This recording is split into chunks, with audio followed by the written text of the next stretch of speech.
Bonjour et bienvenue sur le plateau de Racing Replay, 7e Racing Replay, déjà le dernier de cette saison. Le Racing qui a donc terminé hier soir sa saison en national. Le Racing qui va retrouver la Ligue 2 avec nous sur ce plateau pour débriefer ce match nul du Racing face à Dunkerque, mais surtout pour faire un premier bilan de cette saison. François Namur des Dernières Nouvelles d'Alsace. Bonjour François. Bonjour Manuel. De partout. Pas le meilleur match de la saison, pas le plus mauvais non plus. Oui, on ne s'est pas ennuyé. C'est vrai que le contenu sur le terrain, c'était pas ce qui est l'essentiel, étant donné que la montée a été acquise une semaine avant. Et puis, c'est effectivement toujours cet environnement qui est assez épatant autour de ce Racing, des tribunes encore pleines, un joli feu d'artifice à la fin, une belle petite fête organisée pour Jackie Duguay-Peyraud, parce que c'était aussi la dernière de Jackie Duguay-Peyraud, la dernière en national. Un tas de choses à dire. Avec nous également Stéphane Godin du journal Alsace. Bonjour Stéphane. Bonjour Manu. Donc on le disait, c'était un match plaisant. Oui, on a vu 4 buts quand même, hein. C'est pas arrivé si souvent que ça non plus à la Méno pour qu'on se permette de faire la fine bouche. Et puis c'était, comme le disait François, il y avait un environnement assez exceptionnel. Je l'ai déjà dit ici sur ce plateau, je suis sidéré par la fidélité du public strasbourgeois. 26 000 spectateurs à 3 reprises cette saison, une fois 23 000, une fois 20 000. C'est exceptionnel, quoi. C'est même vraiment incroyable. J'ai été le dernier à parier sur ce genre de choses il y a quelques années. Quand le club est tombé en CFA2, j'avais peur qu'il tombe aussi dans l'oubli. Et il n'est pas du tout tombé dans l'oubli, il est en train d'en ressortir. Justement, ça tombe bien, on a avec nous un supporter du Racing, Sébastien Rochop. Sébastien, on le disait, les supporters sont très présents, toujours au Racing. Comment l'expliquez-vous en tant que supporter ?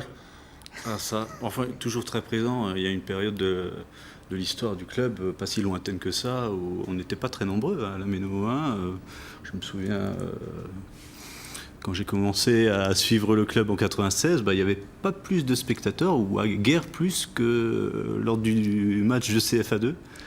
C'est vrai. Et donc vous êtes également auteur d'un livre qui va sortir bientôt. Oui. On va voir la une de ce livre. Pourquoi avoir décidé très brièvement de faire ce livre les rayons là. Donc on voit la une de votre livre, oui. Supporter particulier. Oui. Il sort bientôt ? J'ai lancé l'impression mercredi. Donc dans quelques jours, sera disponible ? J'espère bien. Maintenant c'est entre les mains de la société d'impression à laquelle j'ai confié les clés de cette mission. On va suivre ça. Oui. Le Racing, on dit souvent, c'est l'OM de l'Est. À Marseille, ils ont Plus belle la vie. Nous, on a notre feuilleton chez nous, c'est Plus beau le Racing. Une semaine qui a été particulière du côté de Strasbourg. On voit tout de suite en images.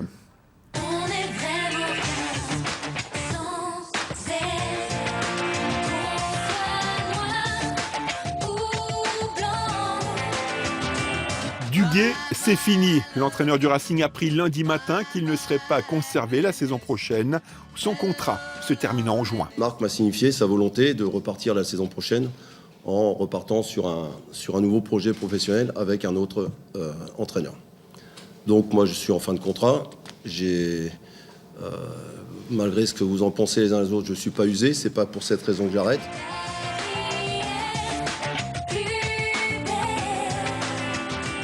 Moins de 24 heures plus tard, le Racing officialise le nom de son successeur, Thierry Lauré. En poste à Ajaccio, il n'a pas réussi à éviter au Gazélec d'être relégué de Ligue 1 en Ligue 2. Thierry Lauré avait connu 2 montées successives à la tête du club corse, de National en Ligue 2, puis de Ligue 2 vers l'élite.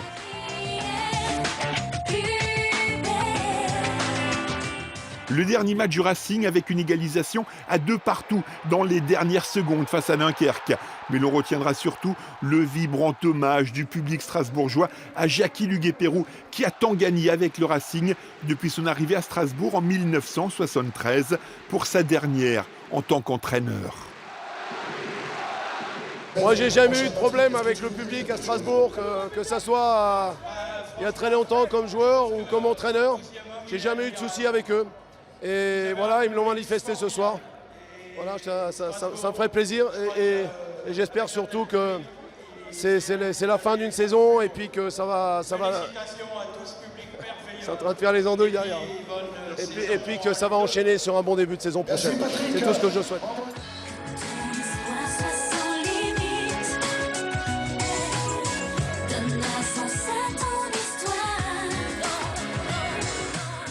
Et oui, il se passe toujours quelque chose du côté de la Méno. Stéphane Godin, finalement, cette équipe de Dunkerque, elle a donné bien du fil à retordre au Racing cette année. 4 buts concédés lors du match aller de hier soir. Ça fait 6 buts marqués par Dunkerque à cette défense du Racing, qui finalement n'en a concédé que 19, soit presque un tiers des buts ont été marqués par cette équipe de Dunkerque. Oui, moi j'avais eu un collègue de Dunkerque juste avant le match qui m'avait dit qu'à Dunkerque, la défaite pouvait leur coûter 4 places au classement. Ils pouvaient tomber de la 6e à la 10e et que visiblement, ils n'en avaient pas du tout envie. On l'a constaté, à une seconde près, ils étaient même capables de venir remporter leur 2e victoire de la saison contre le Racing. Ça prouve que ce championnat était éminemment homogène. Le Racing termine premier avec 58 points, soit 7 points de moins que l'an dernier quand il a fini 4e. Il a terminé sa saison, François le rappelait tout à l'heure, hors antenne, par une victoire sur les 8 derniers matchs. Une seule défaite aussi, il faut le reconnaître. Mais enfin, voilà, le Racing, comme le disait Éric Marester après le match hier, c'est pas baladé, il a juste atteint l'objectif et c'est tout ce qu'on lui demandait. François, cette défense du Racing qui a donc concédé 2 buts hier soir, qui en a également marqué 2.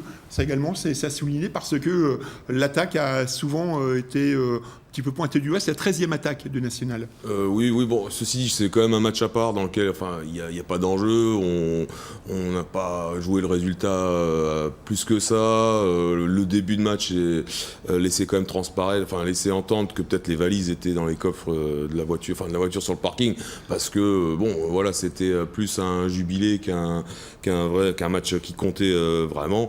Donc c'est un peu dur de vraiment se plonger dans une analyse de le comparer aux rencontres précédentes, à tout ce qui s'est déroulé cette année en championnat. On va tout de suite passer à notre prochaine rubrique, c'est le fait du match. Le fait du match hier soir, évidemment, c'était la dernière de Jackie Duguay-Pérou sur le banc du Racing. Stéphane, c'était évidemment particulier. Oui, moi je suis de ceux qui pensent que c'est le bon moment pour lui de partir. Je suis pour rien dans la décision, contrairement à ce qu'il a peut-être pu croire à un moment donné ou à un autre, quand j'ai annoncé qu'il partirait 5 jours avant que ce soit officiel. Je pense que c'est bien, il ne pouvait pas terminer mieux. Moi j'ai connu l'époque où il a été viré comme un malpropre, où il y a eu peu d'égards pour le personnage qu'il était au sein de ce club. Il n'avait rien à gagner, je pense, à rester, sinon prendre des coups si ça tournait mal en début de saison de Ligue 2. Voilà, là, il part comme un héros. Je crois j'ai cité Éric Marester tout à l'heure. Il m'a fait rire hier parce qu'il a dit il part comme un roi, il part comme une légende. Pour paraphraser Zlatan Ibrahimovic, c'est un peu ça quand même. Faut bien dire ce qui est. Je suis plutôt ravi pour lui que ça se termine comme ça, plutôt que dans l'anonymat d'une défaite au plein mois d'octobre ou au plein mois de novembre. Sébastien, les supporters hier soir ont scandé son nom. Oui. C'est un entraîneur, c'est quelqu'un qui compte pour les supporters du Racing. Pour moi, c'est l'entraîneur légendaire. Oui, comme dit Stéphane, c'est l'entraîneur légendaire de ce club. Faut savoir qu'il a gagné, il a le palmarès le plus étoffé. Il était champion de France en tant que joueur. Champion de France, capitaine de l'équipe, champion de France. J'ai pas vécu. J'étais trop petit à l'époque pour me rappeler de ça. Mais...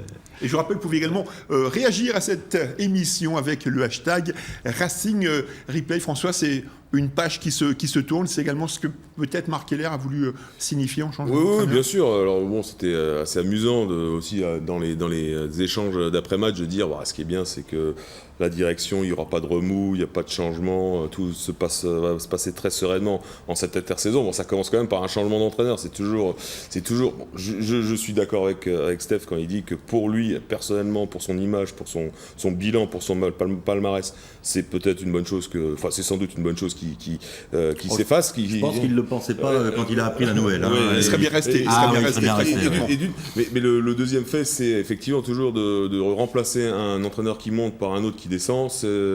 Dans le passé, c'est arrivé une fois quand Furlan a remplacé Papin, et on ne peut pas dire que ça a été une franche réussite. Mais après, effectivement, il y a un choix fait autour d'un homme, d'un nom, celui de Thierry Holloré, que je ne connais pas personnellement, j'ai aucun a priori par rapport à lui. Il a obtenu des vrais bons résultats avec le Gazélec. Des montées, des descentes, un petit peu tout connu. Extirper le Gazélec du National à la Ligue 1, c'est pas une sinécure, je pense. Mais après, voilà, c'est un peu le wait and see parce que voilà, il y a beaucoup d'attentes, comme l'a souligné le président, et le niveau de Ligue 2 sera quand même un peu supérieur à celui du National. Ouais, si je peux me permettre, Manu, plus surprenant, c'est pas le choix de Thierry Laurey en lui-même, c'est effectivement ce que soulignait François, à savoir qu'on fait le choix de remplacer un entraîneur qui monte par un entraîneur qui descend, compte tenu du passé, et c'est évidemment pas un jugement de valeur sur Thierry Laurey, sur les hommes, mais compte tenu du passé et du fait que 10 ans après, on parle toujours de l'expérience malheureuse de Jean-Marc Furlan, je suis très étonné du choix de Marc Keller, qui en général réfléchit à ce genre de choses et essaye de ne pas se mettre en position d'être en difficulté. Si ça se passe mal au mois d'octobre, il risque d'avoir un petit peu les oreilles qui sifflent. Ouais, il peut y avoir des Jackie revient rapidement qui seront entonnés par les supporters. JPP revient. JPP revient peut-être un temps. Là, ça peut être Jackie revient très rapidement. Non, mais Thierry Laurey, voulait venir, visiblement, il avait très envie de venir entraîner ce club. Donc, Mais il y en avait quelques-uns qui avaient très envie de venir. Oui, certainement. Mais Ouais, peut-être, malheureusement, Marc Keller a dit celui qui voulait qu'il choisir était n'avait vraiment pas très impressionné envie, par l'envie qu'il avait de venir. Donc si on lui donne, notre confiance, nous supporters, en tout cas, pour qu'il fasse de bons résultats, voire mieux, ce serait très intéressant. Faut rêver en grand, n'est-ce pas? On va suivre ça de très près. Quant à nous, on le disait, c'est une émission un petit peu bilan. On va donc passer à notre rubrique, le top.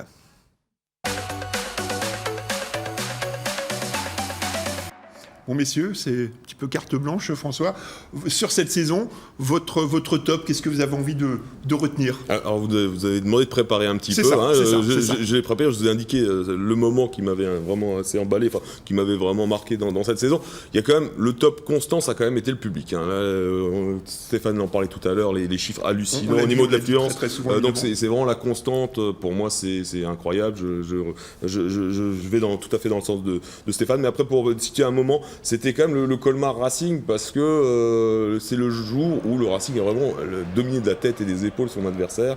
C'est le jour où il y a eu un niveau d'écart avec l'adversaire le plus grand. C'était un moment très attendu évidemment pour tout le public alsacien naturellement.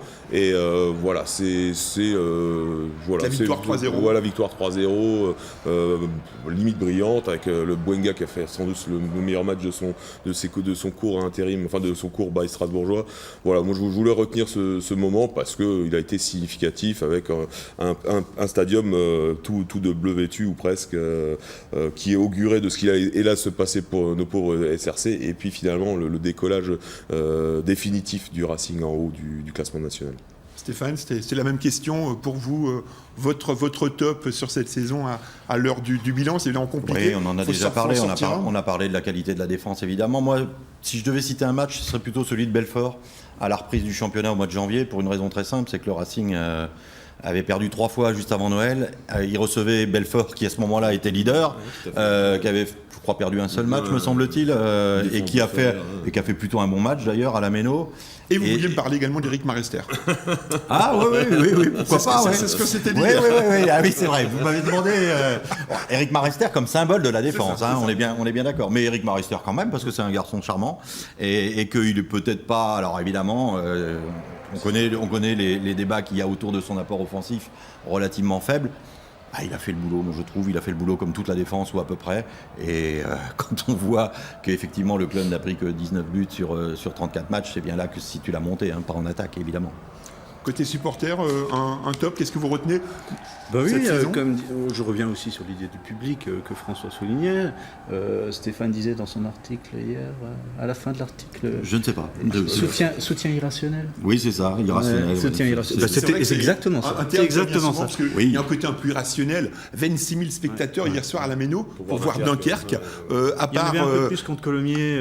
À part Fachan, mais un match sans enjeu. À part Fachan, je pense que les spectateurs connaissaient pas grand monde sur la pelouse en ce qui concerne. Même si Marc est quelqu'un de très mais sympathique. qui a joué à Strasbourg. Il a joué à Strasbourg, il n'a pas joué bien juste longtemps, il a été blessé, le pauvre. Ouais. Mais c'est vrai que Dunkerque, le public hier s'est pas déplacé pour voir Dunkerque. Comme dans le passé, dans les années 80, dans les années 2000, souvent la Méno en Ligue 1 était remplie contre le PSG, l'OM et peut-être Monaco parfois, contre des équipes plus obscures de la Ligue 1. Elle sonnait parfois bien creux. même en Coupe J'ai d'Europe. déjà dit Donc, ici, mais donc même en effectivement, il y a un Coupe soutien d'Europe, irrationnel. 19 000 ou 18 000 Et là, spectateurs depuis- pour Liverpool en 12 000 99. pour les Rangers, je crois. Depuis 5-6 ans, le public vient voir le Racing gagner. Et le problème, c'est que l'an prochain, il gagnera peut-être un peu moins souvent parce qu'il aura moins de supériorité théorique par rapport à ses adversaires. Ben, la transition est toute trouvée. On va parler de notre rubrique. Et maintenant